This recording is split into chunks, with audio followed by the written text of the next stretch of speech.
नमस्कार दोस्तों, मैं अंकुर उपाध्याय स्वागत करता हूं आप सभी का एक बार फिर से अपनी नई वीडियो में। दोस्तों, इस वीडियो में आप सभी के साथ बात करने वाला हूं कुछ ऐसी ब्लू चिप कंपनियों के बारे में जिन पे एक समय पे अगर निवेशक आंख बंद करके खरीद कर पोर्टफोलियो में रख लेते थे ना, तो पैसा बनना तो निश्चिंत था कि भैया पैसा तो बनेगा ही बनेगा, ये कंफर्म्ड है।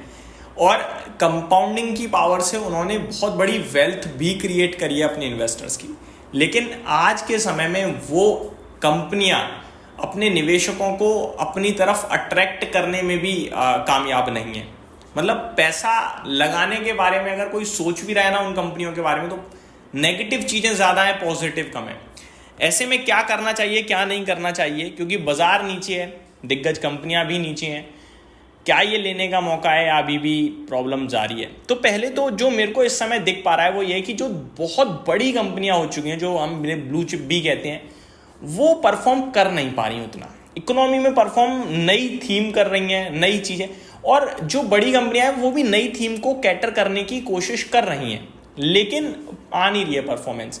जो मिड साइज या स्मॉल साइज में कुछ नए सेगमेंट में कंपनियां वो उभर कर आ रही हैं, वो नए खिलाड़ी बड़े बनते जा रहे हैं, ये मैं नोटिस कर पा रहा हूं। लेकिन इस वीडियो में मैं आपके साथ पुराने दिग्गजों के बारे में ही बात करूंगा। एक एक करके आप सभी के साथ स्टॉक्स को शेयर करता हूं। सबसे पहला नाम है दोस्तों यहाँ पे एशियन पेंट्स का।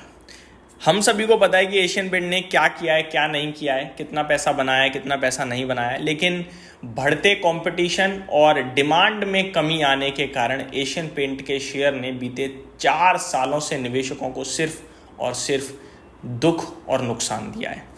क्या ये जारी रहेगी दिक्कत? लेकिन इस बार ऐसा लग रहा है कि जारी नहीं रहेगी, शायद यहाँ से टर्न अराउंड आना चाहिए।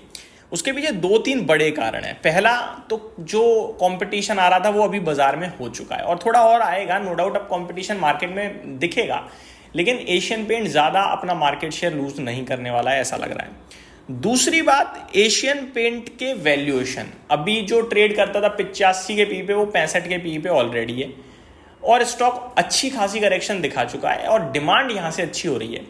तो जो 4 सालों में नहीं किया स्टॉक ने, शायद अब यहाँ से वो करना चाहिए। कंसोलिडेशन और दुख दर्द शायद खत्म होना चाहिए इस स्टॉक का और ऊपर की तरफ चलना चाहिए, ऐसा मेरा मानना है। ऊपर से कच्चा तेल वो भी कुछ पॉजिटिव नहीं दिखता, वो नेगेटिव ही दिखता है। तो इस कंपनी के लिए वो भी एक बेनिफिशियरी होगा इनकी अर्निंग्स को बढ़ाने के लिए। तो एशियन पेंट पे तो ये राय निकल के आ रही है कि यहाँ से शायद अच्छा करना चाहिए।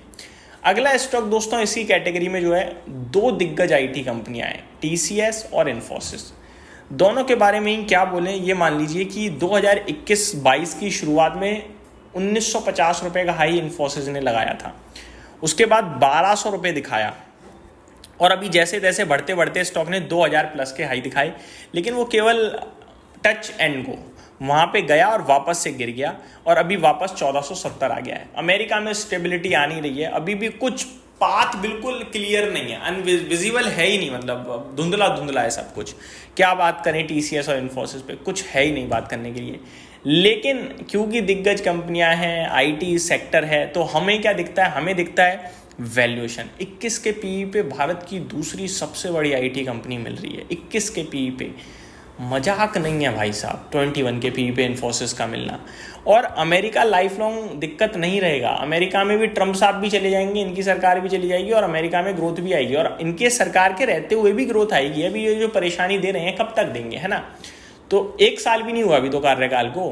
तो मेरे हिसाब से चीज़ें क्लियर होंगी, आज नहीं तो कल होंगी ज़रूर। तो वहाँ से जैसे ही क्लियरिटी आएगी ये चलेंगे। दूसरी बात, अर्निंग्स कितनी भी दिक्कत में दिख रही हैं, लेकिन ऐसा नहीं है कि बहुत ज़्यादा माइनस जा रही हैं, न्यूट्रल है अर्निंग।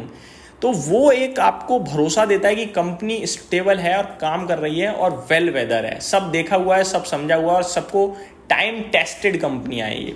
सेम चीज़ मैं टीसीएस के लिए भी बोलना चाहूँगा। लेकिन यहाँ 3 महीने 6 महीने के लिए कुछ नहीं दिखता है, ये भी बड़े समय मांग रही हैं, सिंपल।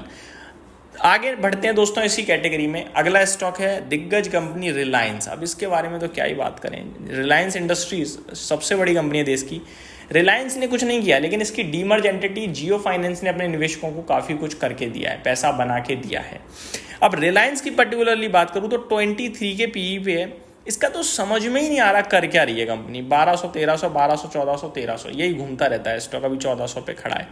मेरे हिसाब से देखो ये अब ऐसा हो गया है कि ये आपको 12-13% की कैगर से ज़्यादा रिटर्न नहीं देता दिखता मुझे। इसमें से जब वैल्यू अनलॉकिंग टाइप होता है, जैसे जियो फाइनेंस अलग हुआ, उसमें लोग अट्रैक्ट हो गए और वहाँ निवेश करके पैसा बनाया। सेम जब जियो अलग हो जाए तो शायद वहाँ पैसा बन जाए, जब रिटेल बिजनेस आगे अलग हो तो वहाँ पैसा बन जाए। लेकिन इस पर्टिकुलर ग्रुप रिलायंस, ये जो इनकी पेरेंट कंपनी है, इसमें मेरे को लगता है ज़्यादा लंबा पैसा नहीं बनेगा। ऊपर जाएगा नीचे आएगा, ऊपर जाएगा नीचे आएगा। इवेंचुअली 1650 मुझे दिखता है, लेकिन फिर नीचे आ जाएगा, फिर दोबारा ऊपर जाएगा, ये चलता रहेगा इसमें। तो यहाँ मैं बड़ी लंबी चौड़ी ग्रोथ की नहीं देख पा रहा हूँ इस समय, क्योंकि बहुत बड़ी हो गई है और यहाँ से एक सेगमेंट अच्छा करता है, एक खराब कर देता है। अभी एनर्जी पे फोकस कर रहे हैं, लेकिन वहाँ पे कॉम्पिटिशन ऑलरेडी बहुत टफ हो चुका है, तो ये थोड़ी सी चिंता का विषय है। एक और स्टॉक है दोस्तों इसी कैटेगरी का, लेकिन वो सुपर्ब कर रहा है, वहाँ पैसा बन भी रहा है और आगे भी बनेगा, वो है अल्ट्राटेक सीमेंट।